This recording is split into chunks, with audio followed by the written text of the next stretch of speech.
আসসালামু আলাইকুম, আমি মিজান পোল্যান্ড থেকে। অনেক দিন পর আপনাদের সামনে আর একটা নতুন ভিডিও। বর্তমানে যারা কুয়েত থেকে পোল্যান্ডে আসতে চান তাদের জন্য এই নতুন একটা হচ্ছে, আপনার প্রবলেম হচ্ছে। এই পোল্যান্ডের ওয়ার্ক পারমিট বর্তমানে আপনার 5 থেকে 6 মাস সময় লাগে ওয়ার্ক পারমিট বের হইতে।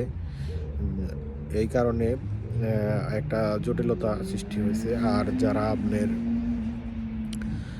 এই কুয়েত থেকে অ্যাপয়েন্টমেন্টের জন্য এম্বাসি ফেস করবেন, তাদের আপনার অনেকেই কিন্তু 5 থেকে 6 মাস বা তারও বেশি 7-8 মাস যাবৎ কিন্তু অপেক্ষা করতেছে অ্যাপয়েন্টমেন্টের জন্য।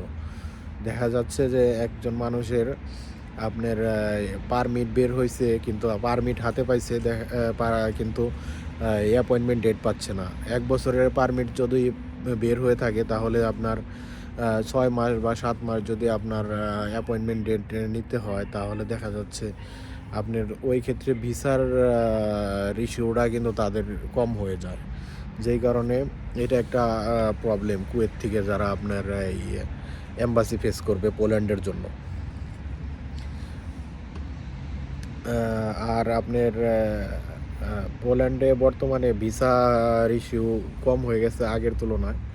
আগে যেমন আপনার ইজিলি ভিসা দিত, এখন কিন্তু ওরা ইজিলি ভিসা দেয় না। সেই কারণে অনেকেই কিন্তু আপনার, যেমন আমারই এক পরিচিত গত মাসের 17 তারিখে তার ভিসা রিফিউজ হয়েছে। তার একটা সমস্যা ছিল, দুইটা সমস্যা ছিল। প্রথমে সে ইয়ের সাথে আপনার অ্যাম্বাসি ফেসের সাথে ফাইলের সাথে জমা দেয় নাই, আপনার কন্ট্যাক্ট যে থাকে কোম্পানির ওইটা জমা দেয় নাই। আর হইতেছে হলো আপনার এই গ্যারান্টি লেটার যেটা, ওইটা জমা দেয় নাই। সেই কারণে প্রথমে রিফিউজ খাইছে উনি।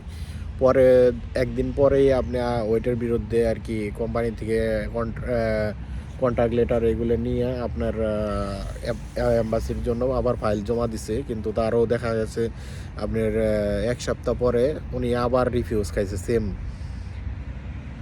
এই কারণে একটু পোল্যান্ডে বর্তমানে ভিসার ইস্যুটা অনেক কম। কারণ আপনি কেউ শিওর দিয়ে বলতে পারবে না যে আমি ওয়ার্ক পারমিট দিব বা ওয়ার্ক পারমিটের কারণে ভিসা হবে 100%, এটা কিন্তু শিওরলি কেউ দিতে পারবে না। তারা এম্বাসিরা আগেই দেখে যে এগুলো আপনার কোম্পানি, যে কোম্পানির ওয়ার্ক পারমিট বের হয়েছে, এটার কোম্পানির রেপুটেশন কেমন, কোম্পানি কি ফুললি ট্যাক্স দেয়, বা এই কোম্পানিতে মানুষ চাকরি করতেছে স্টিল আছে, না অন্য কোনো জায়গায় চলে যাইতেছে অন্য কোনো দেশে। এইগুলা কোম্পানি এম্বাসি থেকে আপনার খুবই গুরুত্ব সহকারে দেখতেছে বর্তমানে, যেগুলো আগে দেখতেছে না। যেমন আমার পরিচিত আমার সাথে কাজ করে, কাতার থেকে আসছে উনি। 1 সপ্তাহ আগে ওনার কোম্পানির থেকে একজনের ভিসা হয়েছে কাতার থেকে, কিন্তু উনি ওই ভিসা হওয়ার পরই 1 সপ্তাহের ভিতরে, 1 সপ্তাহ পরে আবার ওনার কোম্পানি বন্ধ হয়ে গেছে। ওনারও কিন্তু এম্বাসির ডেট চলে আসছে অ্যাপয়েন্টমেন্টের জন্য, কিন্তু অ্যাপয়েন্টমেন্ট ডেট পাইছে, এম্বাসিতে জমা দিছে। যাই হোক, ওইটা এম্বাসি অতটা তদারক করে নাই।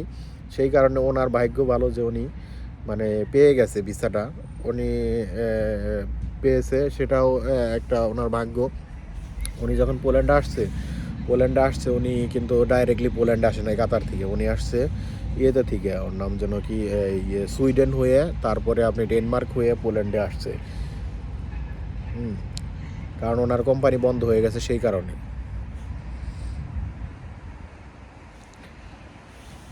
এই কারণে কুয়েত থেকে, কাতার থেকে একটু প্রবলেম হচ্ছে। আর অ্যাপয়েন্টমেন্ট ডেট তো এখন খুবই কম পাওয়া যাচ্ছে, আপনি 6-7 মাস 8 মাস অপেক্ষা করতে হয় একটা অ্যাপয়েন্টমেন্টের জন্য। এটা একটা প্রবলেম। ঠিক আছে, আপনারা সবাই অ্যাপয়েন্টমেন্টের ডেট পাবেন, কিন্তু একটু সময় লাগবে, এটা হলো মেন সমস্যা। শেষ। ঠিক আছে, সবাই ভালো থাকেন। ইনশাল্লাহ আবার কোনো নতুন একটা ভিডিওতে আরও কোনো ইনফরমেশন যদি আমার কাছে থাকে আমি আপনাদের জানাবো ইনশাল্লাহ। ওকে, আসসালামু আলাইকুম। ওকে, চলো।